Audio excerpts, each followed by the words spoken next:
Hello friends, welcome to our channel Mechanical Motivator. In this video, we will be seeing the working principle of the Horton governor and we will be solving a problem. So Horton governor, so this is the out sketch of the Horton governor and it will be coming under spring control governor. So actually what happens here is we can clearly see the springs, right? So these springs are compressed against the frame. So there will be two springs which will be held in a horizontal direction and these springs will be attached to a spring balls and both the spring balls will be held on with the help of a bell crank lever. So here we will be having a bell crank lever and it will be attached to a rotor. So once the sleeve moves, automatically there will be a pressure held on this rotor. So automatically what happens means this bell crank lever will be pushing the spring balls. So automatically the springs will be compressed against the frame. So one important thing here is the frame, right? So this frame won't be rotating. Actually, what happens is due to the rotation of the spindle, automatically this spring will be compressing in and out. And here centrifugal force also plays a major role. So we'll be seeing in detail in this video. So in other side, we'll be having the line diagram. So we need to understand the basic principle held on this line diagram. So just understand. So since there is a spring, there will be a spring force. So opposite to that, we'll be having centrifugal force. So I'm taking this part. So just we'll be having two types of force. One is spring force and another is centrifugal force. Now try to understand. So this part, right? So just it will be representing the bell crank lever. So this is X value. So X value will be denoting the vertical arm, that is ball arm. Vertical distance will be denoting the ball arm and horizontal distance will be denoting the sleeve arm. So X is vertical and Y will be horizontal. So horizontal means it's a sleeve arm. So we will be having a central load on the sleeve, right? So that central load will be denoted as mg divided by 2. So this load is nothing but the central load which will be held on the sleeve. So this is the governor axis and we will be having a radius of rotation. So these things in question they will be clearly giving. So this is the basic out sketch of the Horton governor and this is the line diagram. So we will be seeing one by one. That is, what are the notations we will be using. So S is the spring force. So just understand. So there will be a spring force which will be held on the sleeve. So S means spring force. Actually, the spring force we actually take intake of load. So spring force is nothing but the load held on the sleeve. So just try to keep this in mind. FC is centrifugal force and capital M is the mass on the sleeve. I already told, right? So here we will be having a central load on the sleeve. So that will be denoting the mass. So X and Y are the length of vertical and horizontal arm. So vertical means it's ball arm and horizontal means it's sleeve arm. So bell crank lever. So they have just shown. We will be neglecting the effect of obliquity of the arm and taking, now actually we will be having two different. So once the angle changes, we will be having X1 and Y1 and second condition minimum portion will be having x1 y1 and maximum portion will be having x2 y2. So I will just show here. So just see here more. So we will be having x1 y1 and x2 y2. So these things will be neglecting, we won't be considering.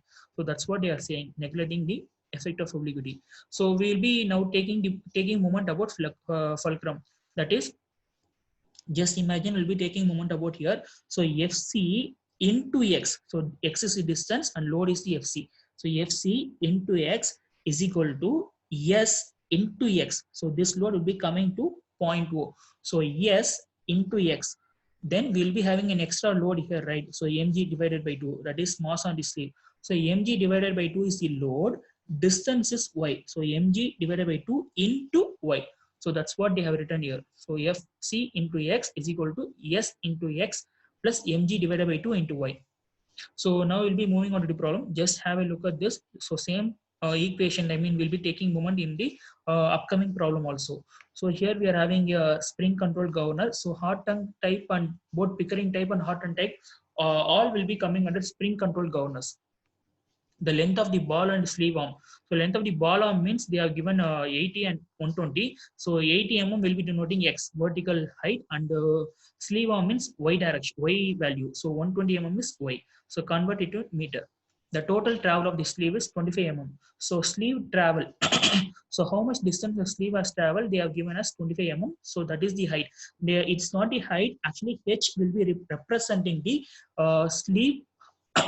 How much distance the sleeve is lifted. So H is not height. It's how much distance sleeve is lifted. In the mid portion. Okay, in the mid portion, each spring is compressed by 50 mm. So initial compression, we won't be having any notation. Just write as it is. Initial compression is equal to 50 mm. Convert it into meter. Radius of gyration they have given 140 mm. So just write R is equal to 140 and convert it into meter.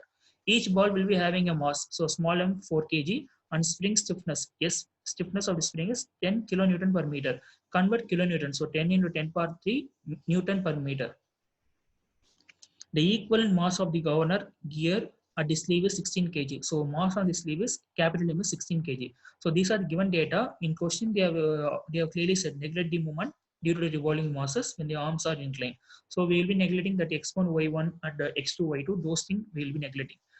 Determine the ratio of range of speed. Determine the ratio of range of speed to the mean speed of the governor. So we have to determine the first initially we need to know the range of speed and we have to take the ratio of it and also find the speed in the mid portion. So these are the data. It's an easy problem. Just follow as I say. So mean position. So just understand this diagram, this line diagram. I'm going to represent here also same. Actually, in this they have given clearly that is the mass will be parallel. Okay, those lines they haven't been right. Yeah. So just listen, ma. So this is the line diagram. This is the mean position. So what happens is at minimum position, this line x, right? This line x will be tilted as like this. So this line x line will be tilted with that some angle.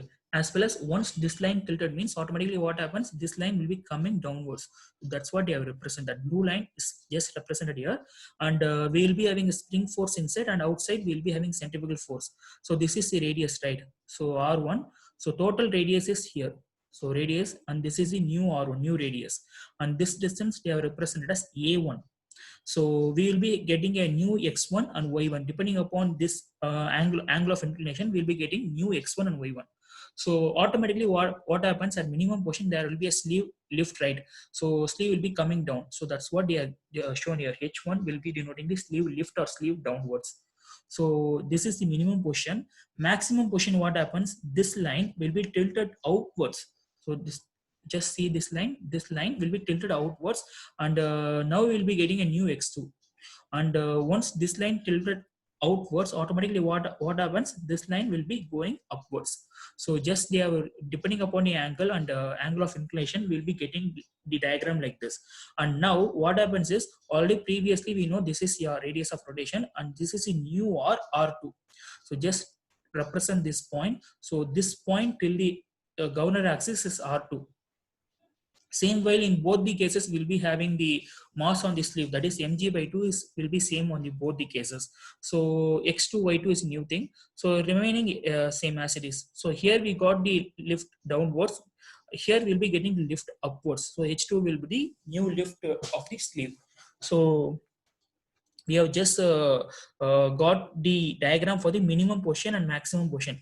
I hope it's very clear. In case if you're having doubt means just type in the comment section. Okay, now we'll be moving on to the next. So omega is the mean angular speed and n is the mean speed. So now we know centrifugal force, right? Fc is equal to m omega square r. We won't be knowing omega. Just write the mass. Excuse me. Just write the mass as 4 kg and omega square actually we need to determine, and R value we know. R value we have given, right, 140. So just write as it is and you will be getting 0.56 omega square, and n is the unit Newton for centrifugal force. Next is spring force. Spring force is nothing but stiffness into initial compression. Stiffness we know, initial compression we know, just calculate that. Now neglecting that neglecting the moment due to the revolving masses, we will be taking moment about O. So whatever we did for previous, so Fc into x is equal to S into x plus mg by 2 into y. So just use same thing. Instead of centrifugal force, we'll be writing 0.56 omega square. X value we know, stiffness we know, X value we know, and capital mass we know. Everything will be knowing except omega. So just keep omega square alone on the left hand side and take everything to right hand side and determine the omega. Once you know omega means it's easy to determine the speed, right? So omega is equal to 2 pi n by 60. So keep n on the left hand side and take everything to the right hand side. So just determine the n, that is the mean speed in RPM. Actually, they will be in question, they will be asking speed in mid position.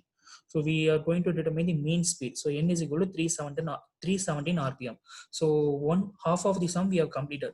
So second of what they will be asking us, they will be asking the ratio of range of speed to the mean speed. So first we will determine range of speed. So range of speed is omega 1, omega 2. Omega 1 means minimum angular speed for minimum radius. Omega 2 means maximum angular speed for maximum radius. And n1 and n2 are the corresponding minimum and maximum speed in terms of RPM. So we'll be determining the n1 and n2 first. So first of all, we'll be having a equation, that is this formula we already discussed previous videos.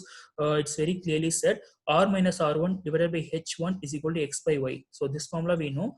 For just keep this r1 around on the left hand side, because radius we know h1, that h1 actually they will be giving a condition, right, that h1 will be half of the sleeve lift. So sleeve lift they have given us 250 mm. I mean, so not 250 mm. Sleeve lift H is 25 mm, right? H is 25 mm. So if we want H1 means it's half of sleeve lift. So we know R value, we know H1 value, X and Y, everything we know. Just substitute and determine the R1. So reason for determining R1 is we need to substitute in centrifugal force for minimum position. So M omega 1 whole square R1. For determining this, we want this R1, right? For that purpose only we are doing all these things. So omega value as usual we won't be knowing. We need to determine M value we know. So as we solved previously, just you'll be getting a value of 0.528 omega 1 whole square Newton. Newton is the unit. So just keep as it is. Now spring force at minimum position. So spring force at minimum position means initial compression minus R1 minus R. So look at this diagram. If it's a minimum position means I want this distance compression, right? Spring will be having a initial compression. So total R minus R1. Since it's a minimum position, will be having a minus. If it's a maximum position, the same thing, R2 minus R. So just see. So initial compression is minus, since it's on the right of the axis, so we'll be having a minus. So R minus R1 into stiffness. So stiffness value we know, and R and R1 we know. So just substitute and you will be getting 420 Newton. Now same case as just take the moment about O and neglect the obliquity of arms, that is take x1 as x and y1 as y. So keep as it is. So FC1 we know, actually previously we solved, right? FC1 is 0.528. So substitute that, and the x value you know, S1 is the now initial spring force at minimum position. Just now you got 420. Just substitute 420, and x and y everything you know except omega 1. So omega 1 if you just keep on the left hand side, and once you calculate means you will be getting a value of omega 1 as 32 radian per second. So omega 1 is equal to 32 radian per second. So once you found omega means it's very easy to find n, right? Because omega is equal to 2 pi n by 60. So keep n on the left hand side and take everything to the right hand side and substitute the value of everything, and you will be determining the speed for the minimum position. You will be getting 305.5 RPM. Now what we're going to do, we're going to do the same thing for maximum speed also. So for maximum speed, the formula is same, nothing difference, except this means we will be having R1 here. Here we will be having R2 minus R. That is, just look at this diagram. R2 minus R. Here what we add, R minus R1. Minimum position is R minus R1. Maximum is R2 minus R. So R2 minus R divided by H2, X and Y. So H2, same condition. For height, if you want means it's half of the sleeve lift. So all the values will be knowing, and you now will be determining R2. So reason for determining R2 is we need to substitute in centrifugal force. Here we need R2, right? For that only we are doing the same purpose. So centrifugal force for maximum position. So M and R2, you know, omega 2 we have to determine. So keep it as it is. Now spring force at maximum position. So initial compression plus, so just know the difference. In minimum position we will be having minus sign, and maximum position we will be having plus sign. So reason is, just look at this diagram. because of this diagram only we are getting minus and plus. So just substitute the values. Yeah. So yeah, S2 is the initial compression plus R2 minus R into stiffness. So you know the all the values. So once you substitute means you will be getting spring force at maximum position as 580 Newton. So now taking moment about O. So same set of formula, same whatever we did. So just take the moment about O. You'll be getting FC2 into X is equal to S2 spring force into X plus weight on the sleeve into Y. So in this just substitute FC2. FC2 we got right. FC2 value we got 0.592. So substitute that value, X value and S2 stiffness we just now got 580 Newton. So every value we know, just substitute. Only unknown is omega 2. Whatever we did for omega 1, the same thing we will be doing for omega 2 also. And we will be determining N2. For that purpose only we are doing. Keep omega 2 on the left hand side and take everything to right hand side. And once you solve means you'll be getting an answer like this. So once you got omega means it's easy to determine n, right? So 2 pi n by 60. Omega is equal to 2 pi n by 60. Keep n on the left hand side and take everything to the right hand side. So now we will be getting a value of 2 pi n by 60. So keep n alone on left hand side and take everything to the right hand side. And once you determine means you will be getting a value of 327.7 RPM. So if you want range of speed means n2 minus n1. So we'll be getting a value of 22.2 RPM. So in the question, what they are asking, we need to find the ratio of range of speed to the mean speed. So mean speed we already got, right? Ratio of speed is n2 minus n1 and mean speed is n. So both the values we got. So just divide both the values and you'll be getting 0.07. So we'll be getting a percentage of 7%. So ratio of range speed to mean speed is 7%. I hope this sum is very clear. In case if you're having any doubt means you type in the comment section. Please do subscribe to my channel Mechanical Motivator and press the bell icon. Then only you'll be getting all the videos, and also share the videos to your mechanical friends. So thanks for watching this video. Have a great day.